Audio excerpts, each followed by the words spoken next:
Kailangan malaman mo ang mga nagbabagang balita saan man ito sa Pilipinas. Hatid ng buong puwersa ng 13-1. Hatid ang programang magbibigay ng tamang impormasyon. Ako ang inyong tinig tagapagbalita, Sunny Coquilla Jr. At ako naman si Ari Sarnejo, broadcasting live from IC City College's San Mateo Campus. Ito ang Radyo 13-1. Ang ating tamang oras, ganap ng alas 12 ng tanghali. Ang oras na iyan ay itid sa atin ng MX3. Mag-MX3 araw-araw para may M Extraordinary. PBBM Tiwala, presyo ng pagkain sapat at hindi sisipa. 2 tulak timbog sa baybas sa Montalban. 40,000 halaga ng shabu na sabat. Montalban athlete Edgardo O. Chavez nasungkit ang silver medal sa ASEAN Para Games. Senior High School Majestic Ball 2026, tagumpay na ipinagdiwang sa IC City, Cainta Main Campus. PBBM Tiwala, presyo ng pagkain sapat at hindi sisipa. Jerwin Kitareg sa detalye ng balita. Ipinakutos ni Pangulong Ferdinand Marcos Jr. ang pansamantalang pagsuspinde sa nakaambang taas pasahe upang hindi na madagdagan ang pasanin ng mga commuter sa gitna ng patuloy na pagtaas ng presyo ng langis. Ayon sa Pangulo, inatasan niya na ang Department of Transportation na ipaglibang muna ang fare hike dahil hindi ito ang tamang panahon para dagdagan ang gastos sa mga manggagawa, estudyante at araw-araw na sumasakay sa pampublikong transportasyon. Bilang kapalit, tiniyak ng Malacanang na magbibigay ng dagdag na ayuda sa sektor ng transportasyon. Kabilang dito ang mapapatupad ng libreng sakay sa buong bansa, diskwento sa pamasahe sa MRT at LRT, pati na rin ang bawasin sa mga tollway upang maibsan ang epekto ng pagtaas ng presyo ng krudo. Ako si Jerwin Gitanay para sa 13-1, unang-una sa radyo. Samantala, 2 tulak timbog sa baybas sa Montalban. 40,000 halaga ng shabu na sabat. Para sa detalye ng balita, nakatutok si Gisela Abroso.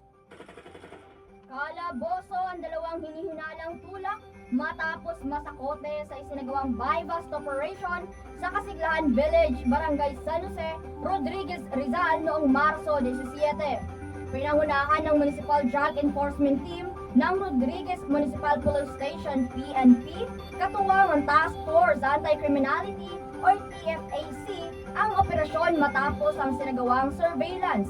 Naisakatuparan ito sa koordinasyon ng Philippine Drug Enforcement Agency or ng PDEA. Nasamsam sa mga sospek ang 4 na sachet ng hinihinalang shabu na tumitimbang ng tinatayang 6 na gramo na may halagang higit aabot sa 40,000 piso. Na-recover din ang buy-bust money, dagdag na 200 peso cash at isang coin purse. Samantala, muling nanawagan ang pamahalaang bayan ng Montalban sa publiko na makiisa sa kampanya kontra droga at agad i-report ang anumang kahina-hinalang aktibidad sa Montalban Hotline 911. Ako si Jesseline May Abroso para sa 13-1, unang-una sa radyo. Abangan ang iba pang balita sa pagbabalik ng Radyo 13-1. Mami, pagod ka na ba kakaisip kung saan ka mag-aaral? Kasi mami, sinasabi ko sa'yo may balik yan kapag ayaw mo pang kumilos at mag-isip para sa future mo. Sa ICCT Colleges, hindi lang diploma ang balik ng paghihirap mo. Skills, confidence, at mga barkadang for lifers ang makakasama mo sa paglipad. True, hindi puro dagok time ang pangarap dito. Bright future at secured stable educational credentials ang baon mo mula sa ICCT Colleges. Kaya kung gusto mo ng school na hindi laro, Ay mami, sa ICCT Colleges ka na. Promise, walang balik to. enrollment is now ongoing for academic year 2026 to 2027. Inquire now on all ICCT branches around the province of Rizal. See you around the campus, mga mami! Nagbabalik ang Radyo 13-1. Montalban athlete Edgardo O. Chavez nasungkit ang silver medal sa ASEAN Para Games. Para sa detalye ng balita, nakatutok si Sofia Mondano. Nagpahayag ng pagbati ang pamahalang bayan ng Montalban kay Edgardo Chavez matapos nitong masungkit ang silver medal sa men's wheelchair basketball sa 30th ASEAN Para Games na ginanap noong Enero 19 hanggang 25 sa Nakhon Ratchasima.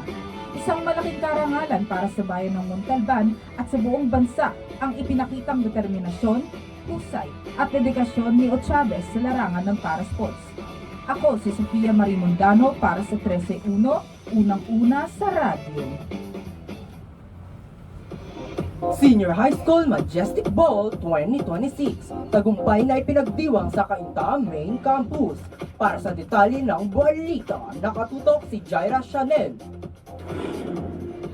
Mabilis na naging sentro ng kasiyahan at karangyaan ng Senior High School Majestic Ball para sa mga estudyante ng grade 11 at 12 noong Pebrero 21 sa Cainta Main Campus. Tampok sa taon ng pagdiriwang ang Promenade Dance, koronasyon ng Prom King at Queen at live entertainment. Ang temang Beyond the Emerald Sky, A Night of Enchanted Destiny ay nagbigay ng mahiwagang karanasan sa mga dumalo. Ako si Jaira Chanel Catalan para sa 13-1, unang-una sa radyo. Ang programang ito ay hatid sa inyo ng Royce Coffee 14-in-1 plus 1 na may benepisyo makakatulong sa inyong immune system. Mabibili sa mga online shops nationwide. Mga kaidlaw, papayatan na sa shoot, edit at deadlines. Anong sagot? Hidlaw Brew by Hidlawan Productions. Isang higop, biglang may ilaw ang idea mo.